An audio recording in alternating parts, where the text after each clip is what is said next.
देखिए ये है आपका मिसलेनियस का क्वेश्चन नंबर 15। काफ़ी इंपॉर्टेंट क्वेश्चन है। इसमें प्रूफ करना है कि इसका जो डिटर्मिनेंट्स है वो ज़ीरो के इक्वल है। तो आप यहाँ पे LHS ले लीजिए और LHS लेने के बाद यहाँ आप फॉर्मूला लगाएंगे cos a प्लस बी का। तो शायद फॉर्मूला आपको याद होगा cos a प्लस बी, जो कि 11th क्लास का है। cos a cos b minus sin a sin b। तो इसे सिंप्लीफाई करेंगे तो देखिए कैसे।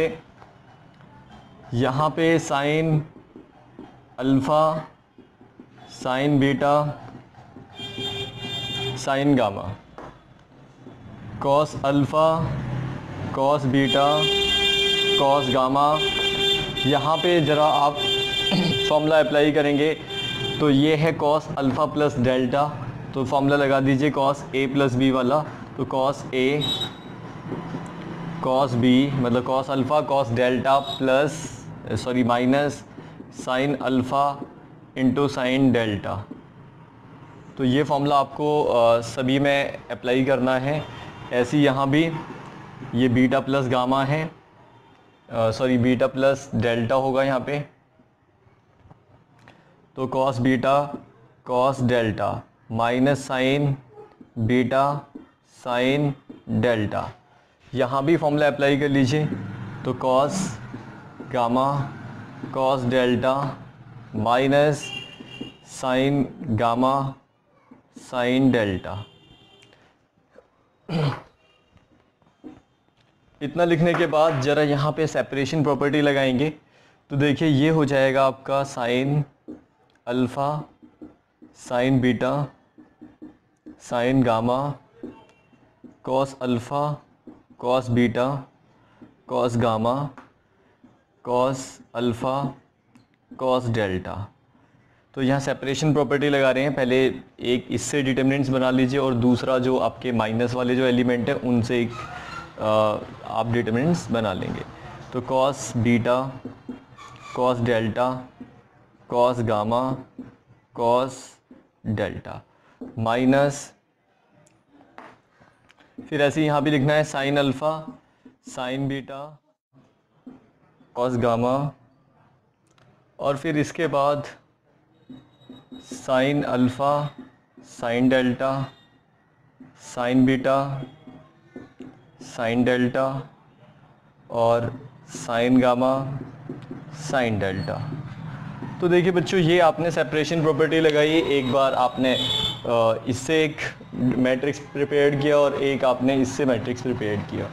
तो ऐसे अब ये दो मैट्रिक्सेस हो गए हैं। अब इनको सिंप्लीफाई कर लीजिए। जैसे कि इस ये वाला जो आपका मैट्रिक्सेस है इसमें आपका कॉस डेल्टा कॉमन है, तो कॉस डेल्टा कॉमन ले लीजिए। Sine alpha sine beta sine gamma cos alpha cos beta cos gamma, ये एज इट इज़ होंगे फर्स्ट और सेकंड कॉलम। यहाँ से कॉस डेल्टा आपने कॉमन लिया है तो ये बचेगा कॉस अल्फ़ा कॉस बीटा और कॉस गामा। ऐसे ही यहाँ से आप साइन डेल्टा को कॉमन ले लीजिए, साइन डेल्टा। तो ये होगा आपका sine alpha sine beta sine gamma cos alpha cos beta cos gamma, और यहाँ बचेगा आपका, क्योंकि आपने साइन डेल्टा को कॉमन ले लिया है, तो साइन अल्फ़ा साइन बीटा और साइन गामा। तो ये आपके पास रिज़ल्ट बचा हुआ है। तो देखिए ये दोनों कॉलम एक जैसे हो गए। तो कॉस डेल्टा C2 और C3 एक जैसे हैं, आइडेंटिकल हैं, तो इसकी वैल्यू 0 होगी। तो प्रॉपर्टीज़ आप अप्लाई कर दीजिए डिटर्मिनेंट्स की। ऐसे ही यहाँ पे C1 और C3 एक जैसे हो गए, आइडेंटिकल हो गए, तो इसकी वैल्यू भी 0 होगी। 0 से इंटू करेंगे तो आपको रिज़ल्ट 0 ही मिलेगा। यही आपको प्रूफ करना था।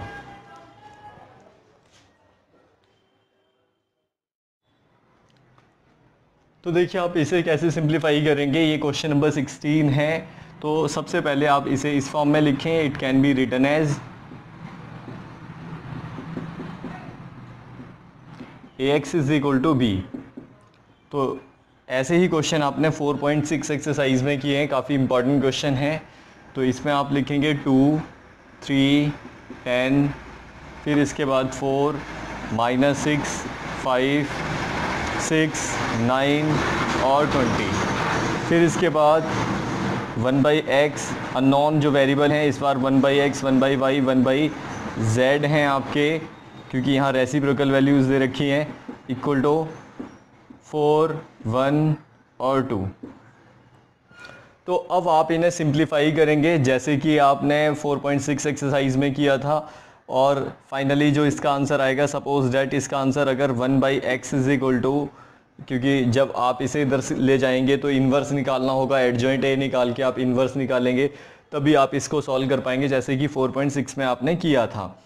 जैसे अगर सपोज डैट आपका आंसर आया यहाँ पे 1/x की वैल्यू 1/2 आई, तो आपको पता है x की वैल्यू यहाँ पे 2 हो जाएगी।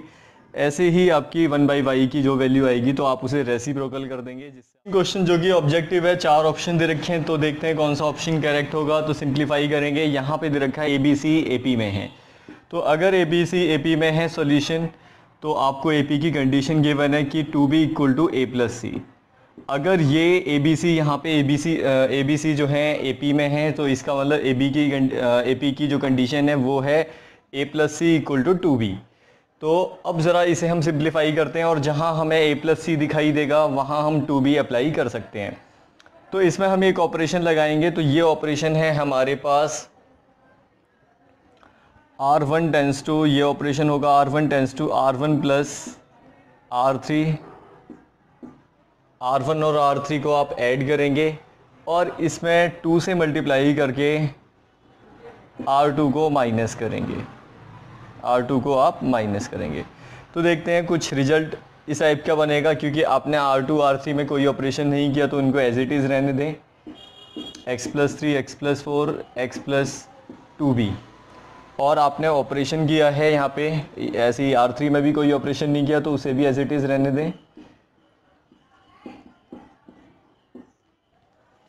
अब इसके बाद आपने ऑपरेशन किया R1 में, तो R1 में क्या ऑपरेशन किया, आप इन दोनों को ऐड करें। अगर आप इन दोनों को ऐड करेंगे तो ये हो जाएगा 2x + 6, और 2 से इंटू करेंगे, ये भी 2x + 6 होगा। तो 2x + 6, देखिए 2x + 6 आ रहा है अगर आप इन दोनों को ऐड करेंगे, और इसमें 2 से इंटू करेंगे तो ये भी 2x + 6 ही आएगा। तो इसका मतलब ये आपस में कैंसिल हो जाएंगे, इसकी वैल्यू 0 होगी। अब देखिए इन दोनों को ऐड करें, तो अगर आप इन दोनों को ऐड करेंगे तो देखिए इससे हमें क्या मिलने वाला है, इससे भी हमें यही मिलेगा 2x + 8, और 2 से इंटू करेंगे तो इसमें भी हमारे पास 2x + 8 ही आएगा। तो ये भी आपस में कैंसिल हो जाएंगे, तो यहाँ भी हमें 0 ही मिलना है। अब ज़रा थर्ड एलिमेंट में भी ऑपरेशन अप्लाई करते हैं। इन दोनों को ऐड करें तो इससे हमें मिलेगा 2x + 2a + 2c, और इसमें हमें 2 से इंटू करनी है इस वाले में, तो ये होगा आपका 2x + 4b। तो देखिए ब्रैकेट ओपन करेंगे तो 2x कैंसिल हो जाएगा, जो बचा आप उसको लिख लें, और बाकी ये तो आपके एज इट इज़ हैं ही, ठीक है। तो ये आपने 2x कैंसिल किया, ये बचा हुआ है, अब जो बचा है उसको आप लिखेंगे।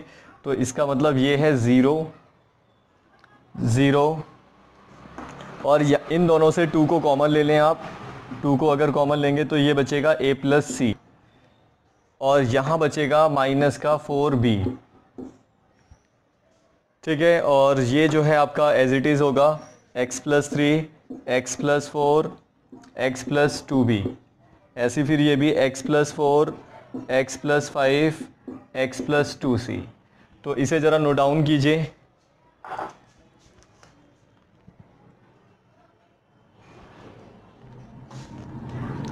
तो अब ज़रा यहाँ पे a + c की वैल्यू आपको पता है जो है 2b, तो इसकी जगह आप 2b लिख दें, तो 0 0 2b -4b, और ये x + 3, x + 4, x + 2b, x + 4, x + 5, x + 2c। तो ये 4b हो जाएगा, 4b से कैंसिल कर दीजिए। तो इससे आपको ये जो रिज़ल्ट है पूरा, जो ये 0 0 0 हो चुका है, पूरा जो रो है, रो number 1, x + 3, x + 4, x + 2b, x+4 x+5 x+2c, ये एज इट इज़ होगा। तो इसका मतलब पूरा रो 0 है तो इसकी वैल्यू कितनी होगी, 0 होगी। तो यही इसका आंसर है, 0 मतलब